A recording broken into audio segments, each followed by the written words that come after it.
Señores, acá en el 98.7 poniendo la mañana en camino está y nos provoca mucha alegría. Gabriela Mordecki, la economista, docente, investigadora.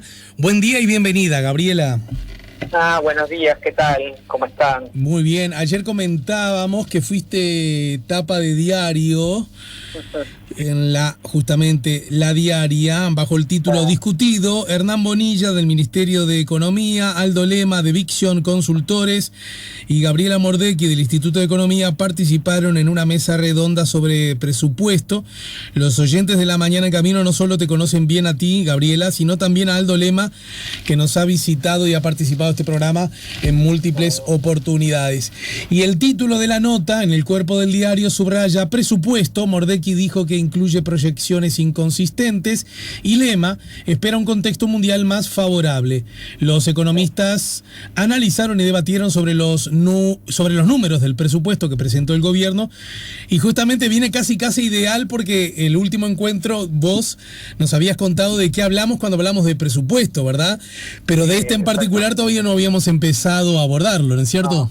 No, porque bueno, en realidad hablamos la semana pasada y yo ya estaba preparando, esto fue el lunes en la rural, donde el representante del gobierno, Bonilla, presentó lo que en realidad no es exactamente lo que dice el presupuesto, tiene otros documentos que lo acompañan. Esto es lo que aparece como exposición de motivos, que es un documento larguísimo donde se hace una recorrida desde la coyuntura internacional, las proyecciones que hay internacionales, cómo está el mundo, evolución de la pandemia, etcétera, y números de Uruguay, en cómo está en el pasado, de muchas variables, y luego cuáles son las proyecciones que toma el presupuesto, digamos, para trabajar el ministerio, ¿no?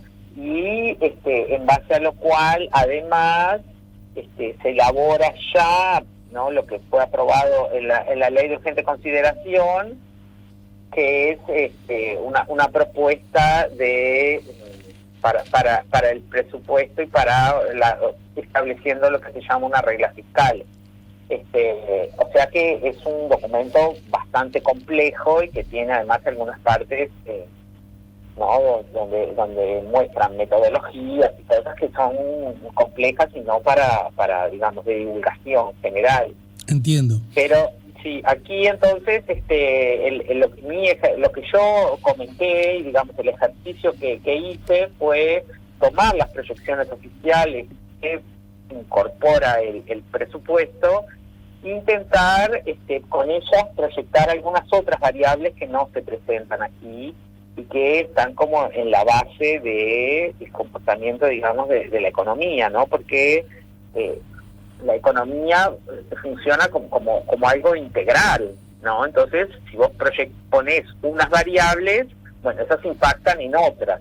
Entonces, ese ejercicio yo encontré algunas inconsistencias en trayectorias de otras variables que no aparecen tan digamos, en forma tan evidente, comparando además con cómo se comporta la economía en general en épocas de recesión y en épocas de expansión, y ahí fue, digamos, mi comentario estuvo dirigido más que nada a eso,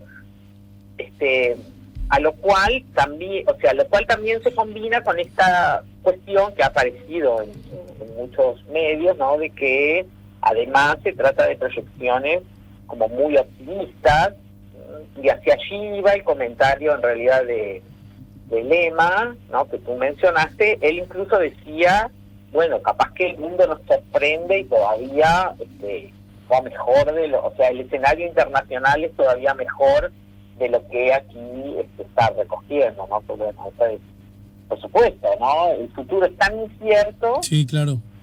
Que, digamos, es que no sabemos qué va a pasar la semana que viene. O sea, normalmente hay mucha incertidumbre en la economía para hacer proyecciones, pero en general tenemos una base mucho más sólida que las que tenemos hoy en día, porque estamos en medio de esta pandemia que en realidad es única. O sea, siempre la historia nos sirve para asentarnos, ¿no?, y para ¿cómo hacemos proyecciones los economistas en general? Nos sacamos el dedo y decimos, a ver para dónde sopla el viento, para ahí vamos. ¿No? Nos basamos en cómo se comportó la economía en eventos similares en el pasado. Tenemos, digamos, herramientas matemáticas también que nos ayudan, tenemos teoría en la cual nos apoyamos, ¿verdad?, que desarrollaron economistas que también analizaron cómo funcionan, o sea, una variable y otra, o sea, por ejemplo, si aumenta la producción, en función de eso, ¿cuánto va a aumentar el empleo? Bueno, ¿en qué no sabemos esa relación? Bueno, nos basamos en qué recogemos, en qué nos enseña el pasado, no es algo sencillo de hacer, revisamos entonces qué han hecho otros, y de allí sabemos, bueno, cuando cada, no sé, punto de aumento del PIB, el empleo aumenta tanto. No, digamos, no voy a decir un número porque, bueno, hay como distintas estimaciones, cada país es diferente. También hay una crítica, además fundamental, en la que nos dice que, ojo, no siempre se vuelve a cumplir, o sea, lo que se observó en el pasado tiene por qué darse en el futuro, ¿no? O sea, porque la economía cambió, porque tenemos nuevas, por ejemplo, lo del empleo, ¿no? Se habla mucho de cómo ahora impactan las tecnologías de la información, el teletrabajo, cómo va a impactar en el empleo. Bueno, no podemos saberlo, porque eso sí que hay muchas transformaciones. Hay también estudios que tratan de buscar esta relación, ¿no? Entonces, como se ve, es algo bastante complejo, y entonces aquí aparece en estos números muy simplificado, pero digamos, además tiene que haber, además de la proyección, entre las variables proyectadas tienen que mantenerse algunas relaciones, ¿no? Y por ejemplo, aquí en el presupuesto se proyecta crecimiento a partir de 2020, una caída este año, ¿no?, del 3,5, de lo que proyectan en el presupuesto.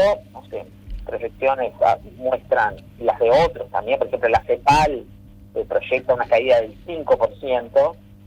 ¿Para Uruguay o para la región? Para Uruguay. No, para Uruguay. Después hay otras proyecciones que van, no sé, en 4, 3,7, o sea, más o menos alrededor de estos números. Ahora, mañana sale el PIB de Uruguay del segundo trimestre, entonces nos va a mostrar que ese fue el trimestre de caída fuerte, y bueno, eso nos va a dar también una guía para poder rever estas proyecciones para este año. Pero lo que sí el presupuesto supone es que de 2021 en adelante la economía va a crecer. Que va a crecer en 2021 no hay duda, porque esto es lo que en economía, bueno, que muchos llaman el efecto rebote. O sea, cuando cae después, o sea, cuando llegas al fondo, después salís para arriba. O sea, eso es indudable, porque como comparamos 2021 con 2020, y 2020 fue muy malo, entonces 2021, ahora que de ahí en adelante o sea, existan factores dinámicos para que la economía siga creciendo de la forma que aquí se estima, bueno, eso es lo que un poco parece demasiado optimista, o por lo menos no está colocado con la suficiente, digamos, probabilidad de que esto suceda, ¿no? Porque capaz que es un escenario de max, o sea, lo que yo supongo, pero capaz que le asigna una probabilidad, no sé, del 20%. Y después tengo uno menos optimista que tiene una probabilidad del 50%, y otro peor, también con una probabilidad, no sé, del 30%. Pero eso no aparece aquí, entonces sería como el escenario medio al que el gobierno le asigna mayor probabilidad. Pero justamente en esa línea parece ir los comentarios de tu colega Lema, en el entendido de que él tiene expectativas optimistas al respecto, ¿no? Sí, claro.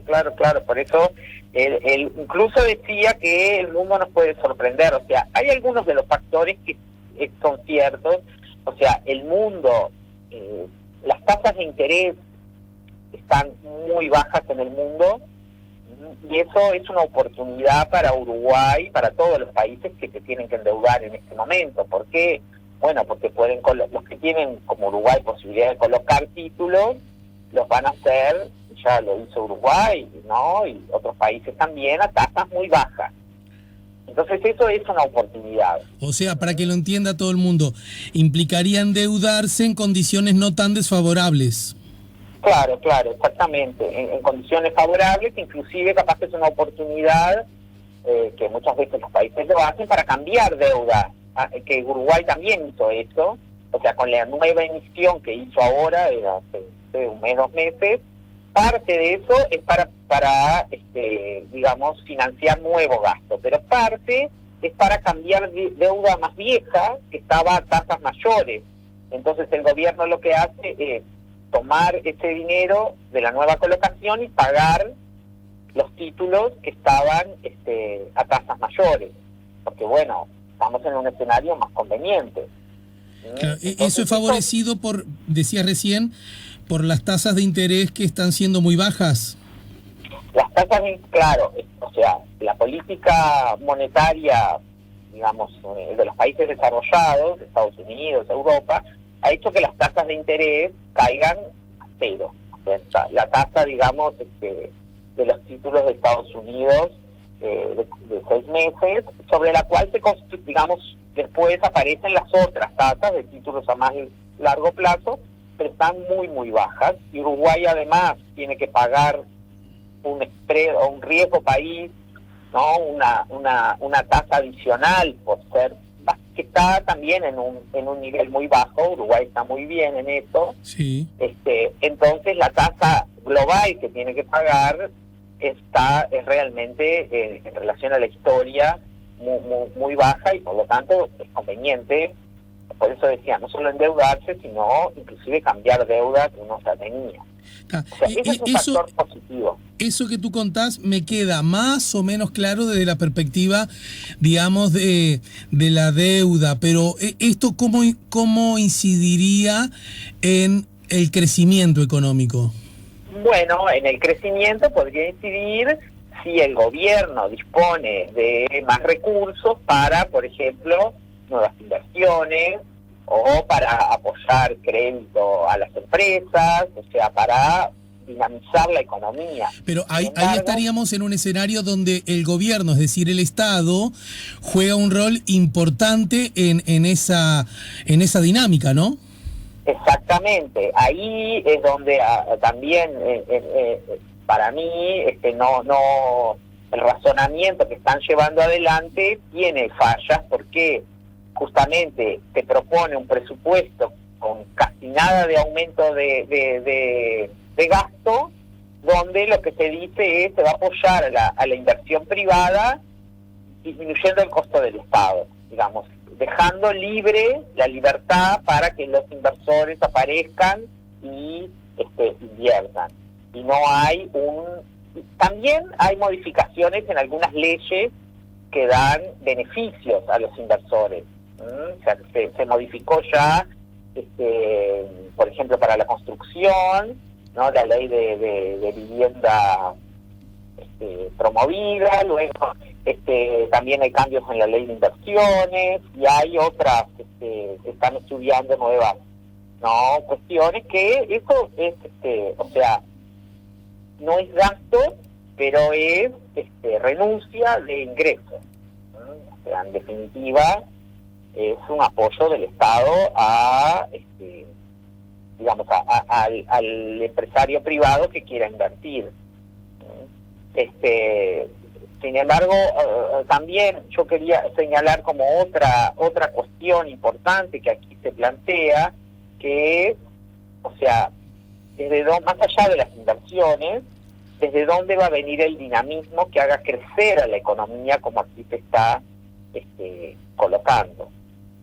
Hay una parte que es que está aquí recogida, primero la construcción de la planta, sobre todo en 2021, y a partir de 2023 el inicio de las actividades y las exportaciones. Pero el resto, digamos, está basado sobre todo en aumento de exportación. Y bueno, y eso me parece bastante como incierto, en el sentido de que el mundo está volviéndose mucho más proteccionista, porque bueno, los países están cerrados, por lo menos el tránsito de las personas, las mercaderías, sí hay tránsito, pero con dificultades, las exportaciones han caído mucho, y suponer que esto va a cambiar radicalmente a partir del año que viene es un poco demasiado optimista. Pero además, lo que para mí es inconsistente es que suponen con las importaciones, donde le dan un aumento prácticamente mínimo, no casi nada, donde Uruguay, si uno mira qué es lo que le pasa normalmente, Uruguay cuando crece aumenta las importaciones. ¿Por qué? Bueno, porque Uruguay es un país pequeño, depende de los bienes de capital, son todos importados, muchas materias primas que son insumos para la industria también son importados, los combustibles son importados, entonces Uruguay cuando crece, crecen las exportaciones, pero también las importaciones. Y acá esto no aparece reflejado de la forma como se ha dado en el pasado, ¿no? Entonces, ahí hay como cuando digamos, tampoco es que Uruguay tuvo un cambio estructural radical donde las exportaciones van a ser, no sé, no van a depender más de los insumos importados, o tenemos combustible propio y no precisamos importar, o sea, tampoco. Como que ahí hay algún tema que no parece como realista en base a lo que uno pueda ver que pasó en el ¿A eso te referís cuando hablaste y hablas de las inconsistencias? Bueno, esa es una, para mí, importante, que además tienen su base algunas otras, como por ejemplo, que es lo que suponen que, evidentemente es un supuesto que colocan, que va a pasar con lo que, capaz que es un concepto que no es tan conocido, pero verdad se ha hablado mucho de que Uruguay está caro en dólares, que Uruguay tiene un problema de competitividad. Sí, eso hace ya como 20 años que se está diciendo, ¿no? Exacto, siempre se habla de ese tema, pero ahora este gobierno nuevo entró con un discurso, ¿no? Diciendo, este país tiene atraso cambiario, acá hay que, ¿no? Sin embargo, en los supuestos que hay atrás de este presupuesto, esto no varía, o sea, tenemos un indicador que se llama tipo de cambio real, que lo calculamos para, que es como, digamos, el costo en dólares de Uruguay en relación a sus socios comerciales, digamos, ¿no? Es como una cuenta, y miramos ese indicador, cómo evoluciona en el tiempo, y lo que este presupuesto supone es que eso, donde estamos hoy, ahí nos quedamos. No mejoramos nada. ¿Por qué suponen eso? Bueno, porque aquí además está la evolución del tipo de cambio y de los precios. Porque en este presupuesto además está el supuesto de que los precios en Uruguay, la inflación va a caer en forma muy importante, y están proyectando que la inflación en 2024 va a ser de menos de 4% al año, cuando para 2020 se proyecta 9,5%. ¿Y vos entendés que es un pronóstico, cómo decirlo, optimista desde ya, pero con poco fundamento? Es optimista y además se basa en algunas, digamos, en algunas otras cuestiones que tienen que suceder, que son bastante difíciles para que la política del Banco Central sea tan efectiva que logre este impacto. ¿Por qué? Bueno, ¿cuáles son los factores? Por eso, ¿no? Siempre comentamos cuando hay la inflación, por ejemplo, qué es lo que le pasa al tipo de cambio. Entonces, evidentemente que la variación del tipo de cambio ¿no? que se espera es muy pequeña, o sea, en línea con lo que evoluciona la inflación, o sea, los dos van como evolucionando parejos, por lo tanto, esta relación no cambia, y de forma que el dólar no ejerza una presión al alza en los precios. Algo similar a lo que pasó allá en los 90, cuando se bajó la inflación y se utilizó esta técnica de poner un ancla cambiaria, se llamaba en aquel momento. Es distinto porque en aquel momento el dólar estaba administrado y el gobierno tenía ese poder. Ahora no lo tiene, o sea, entonces, bueno, veremos lo que sucede. Pero además, un factor muy importante que ha impactado en la inflación es la indexación salarial. ¿La inflación? La indexación salarial, okay. Que quiere decir que los salarios siempre están indexados o recogen, digamos, la inflación pasada y se recuperan en función de eso. Incluso todos estos años hubo, además de la inflación pasada, una ganancia de salario real. Y entonces, eso, digamos, lo que hace es transmitir, digamos, volver a replicar la inflación hacia adelante.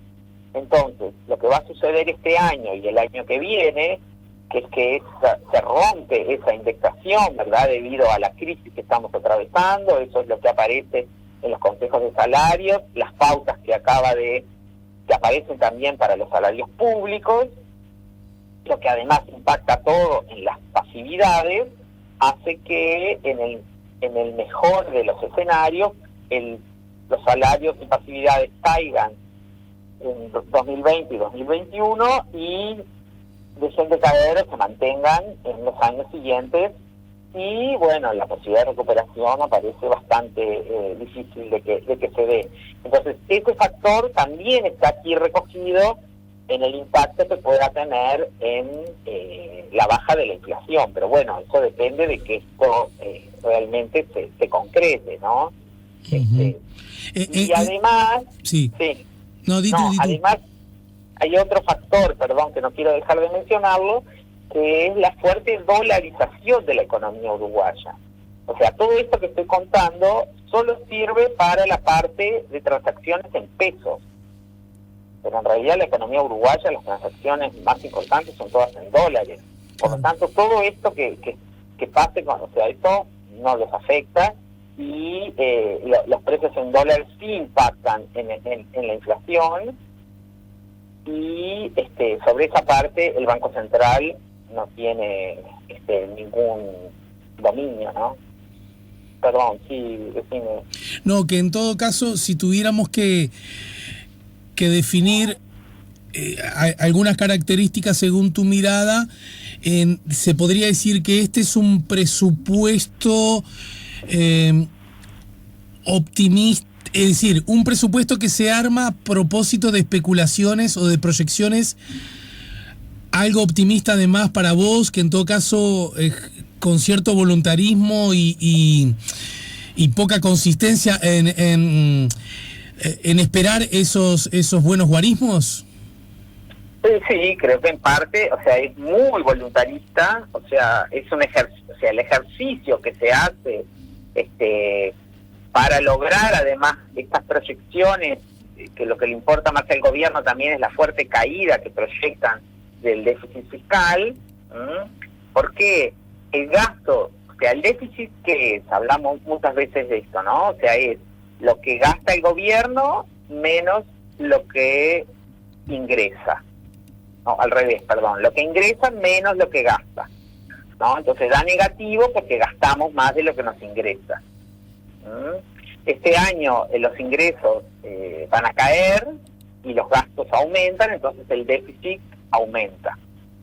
Y se proyecta que a partir de ahora va a caer en todos los años siguientes. ¿Por qué? Porque el gasto se mantiene constante en términos reales, o sea, ajustados y por inflación, pero sin aumento prácticamente, mientras que la economía sigue creciendo. Y como esto se calcula como porcentaje, o sea, se pone el déficit dividido el PIB, ¿no? Entonces pensemos, es un cociente donde el numerador queda en pesos, queda constante, mientras que el denominador aumenta. Entonces el cociente va disminuyendo. Uh-huh. Ese es el supuesto que hay por detrás. Por lo tanto, es imprescindible que se dé este crecimiento para que, inclusive con que el gasto no aumente, el déficit logre corregirse de la forma tan pronunciada como se pone acá, llegando en 2024 a un déficit de 2,5% del PIB. En todo caso, es sí clarísimamente dependiente del afuera, ¿no? De las circunstancias que lleguen desde la economía de otros, ¿no?